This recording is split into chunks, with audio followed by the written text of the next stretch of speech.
a story once about a fella that fell on those boardwalks back there, so just be very careful. A very unexperienced hiker, I'd say he was.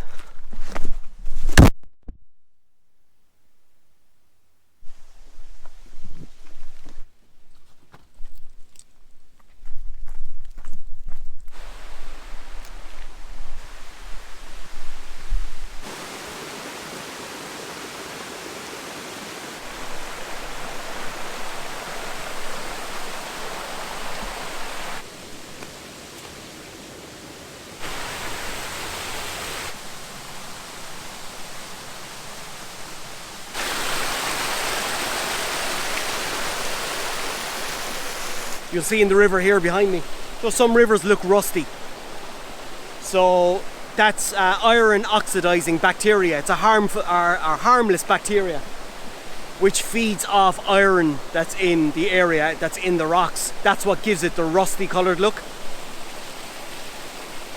Yeah, it's cool to see it. So it's iron oxidizing bacteria. Now, put that in your pocket now.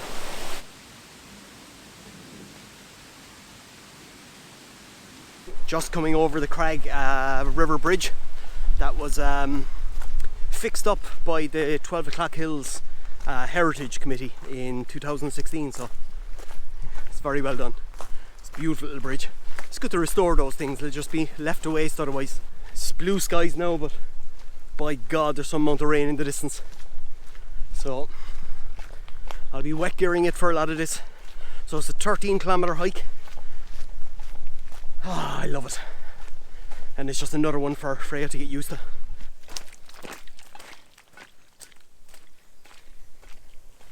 What we are walking on now is called Famine Road, and it was built in like 1842, between 1842 and 1852 or something like that.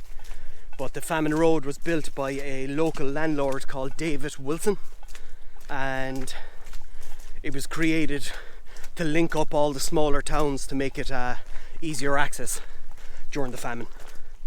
So yeah, that's what we're on right now. It's pretty cool.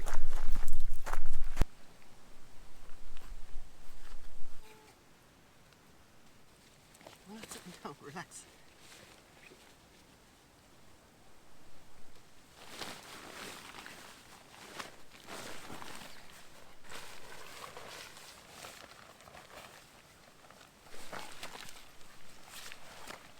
Oh, the old rain has come in. I suppose that's why you have wet gear.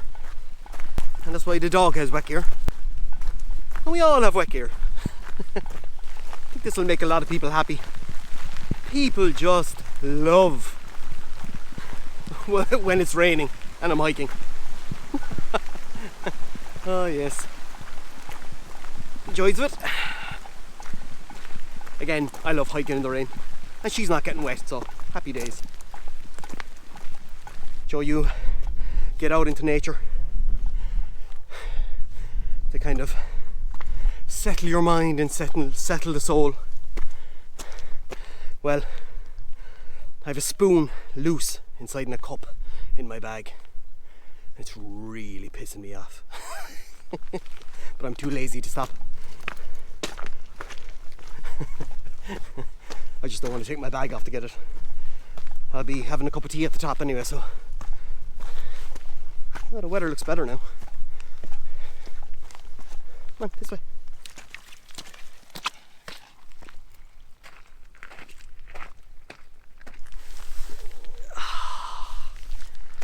It'll keep you cool.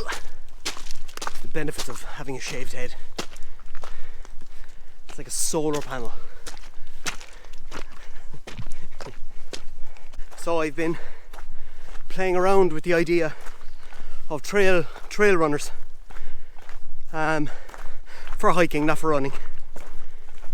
I just haven't got the physique for running. I'm like a fridge with legs. So but any recommendations? I was looking at the Adidas, with the ones with the Gore-Tex. Maybe Gore-Tex for hiking is probably better. No, a lot of people say if they're going for trail runners, they just don't like getting them. They'll just leave them get wet. But that's when you're running. Like hiking, you're going to be stopping and starting and and all that. So yeah, so I've been looking at a few. I was thinking of Solomon, but you know my relationship with Solomon soles. But I don't know. Revolution Race do some, or would you recommend trail running shoes and then like the Gore-Tex socks or something, or the waterproof sealskin socks? Anyway, put in the comments what you think, and would you have any recommendations?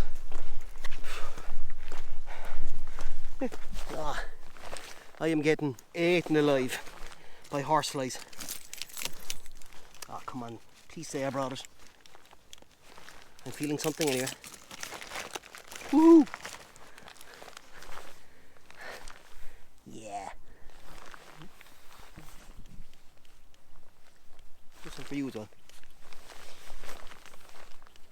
I'd really like to take the jacket off, but there's an ocean of more rain coming in. We're doing good timing though. We'll keep going. Come on. You can see the Shannon Estuary from here, and you can see Coney Island and Deer Island.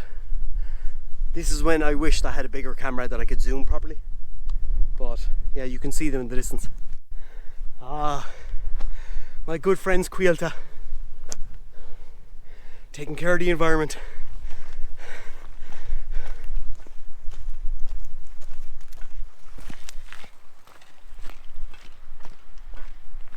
I was in the woods yesterday and I recorded the questions and answers, the Q&A, getting very professional. It was really enjoyable actually. It's so weird to say that when I was sitting on my own in the woods. It was so enjoyable. Talking to ye. But thanks for all the questions. I was kind of nervous about putting it up in the first place because, you know, I don't want to get a pre-misconception that I'm popular. So it's a small enough channel, so I was just wondering would I get any questions, and I got a good few, so I was delighted. So I'll probably do another one in time. So if there's any questions you want to know about gear, about anything, put Q&A before it and then the question, and I'll gather them all together and we can have another chat. Jesus. Feckin' torrential. Oh, I love the symphony of raindrops on my hood though. I'm holding the lead now, I'm not prancing like this.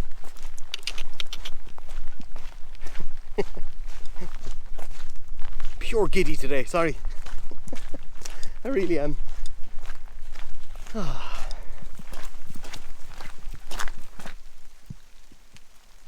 So this is the Dysart Lines farmhouse. Oh, it's really cool. They did a great job cleaning it up. Last time I was here it was just overgrown, really. But oh, look at the tools.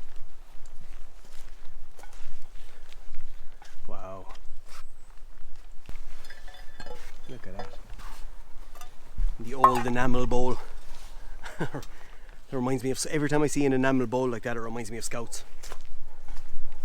But this was a small dwelling where they were absolutely self-sufficient, so they had cows, pigs, all that. So it's pretty cool. Jeez, the wind is picking up. Big styly. So this is the first of the 12 o'clock hills. There's two of them beside each other, and the reason why they're called the 12 o'clock hills is because the local villages used to use the two hills as like a clock, like a sundial, so that's why it's called the 12 o'clock hills. There's a lot of forest fire here.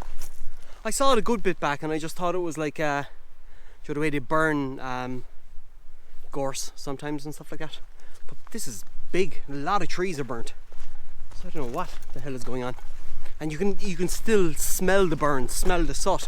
So I don't know how long ago it was, but you can see like all this was fully burnt, and you can see fresh grass growing out of it. So It must have been a good while ago, but you can still smell it. It must have been a very bad fire. I must Google it and see when this fire was, because I can't remember it. And I'm not far from here, like I'm about 20-25 minutes away from here, so I would have heard of a big fire here, but it's a big area.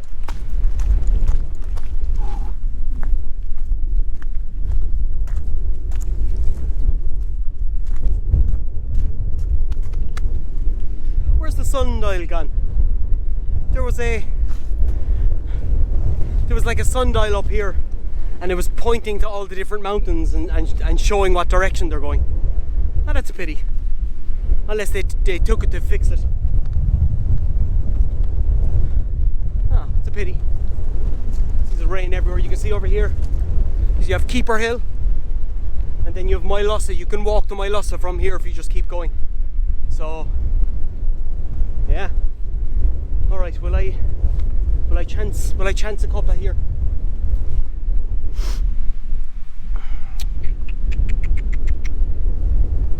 Okay, I think I'm gonna go down into the woods. Okay, come on, buddy.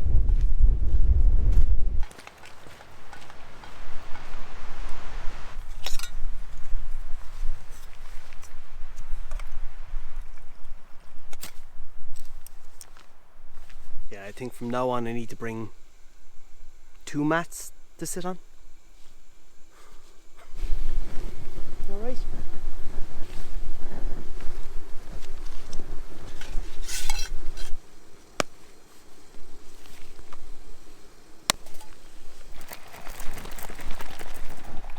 Cheers, everyone.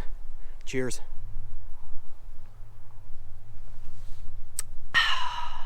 Okay, there is gale force wind warning on the way in and a lot of rain, so I need to get down to the car park. I don't like being in a forest when there's gale force, so I'm gonna gulp this and I'm gonna start making my way down. But cheers, everyone. Cheers.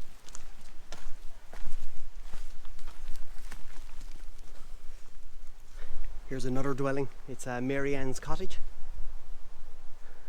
and during a storm a big spruce tree fell down on top of it. I'm not sure of the date. I think it's 1980 actually was the date. But yeah, pretty cool. Very well done up. Is that the culprit? Is that the tree? Fecker.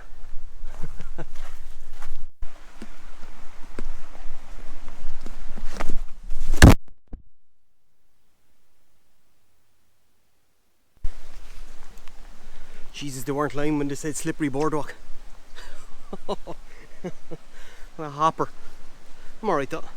Just take my time. I thought it'd be okay because there's U-nails there. No. Ugh. Feckin' nettles.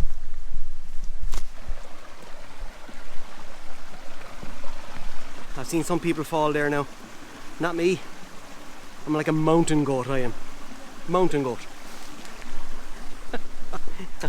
Feckin' slippery out. I landed on my back.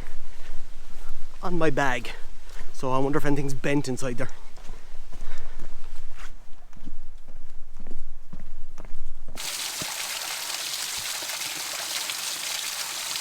Now, nearly back at the car park.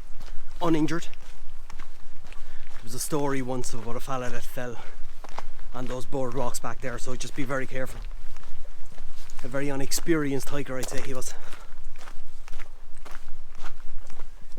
Sorry, I'm just talking absolute balls today. I'm just pure giddy today. I really, really am. If you've never been to the 12 o'clock hills, definitely worth a look. You could walk for days here, but it's very, very well maintained. So, well done to the committee. They have a very, very good community and committee that's over the 12 o'clock hills project, and yeah, you can really see it. Thanks very much for watching.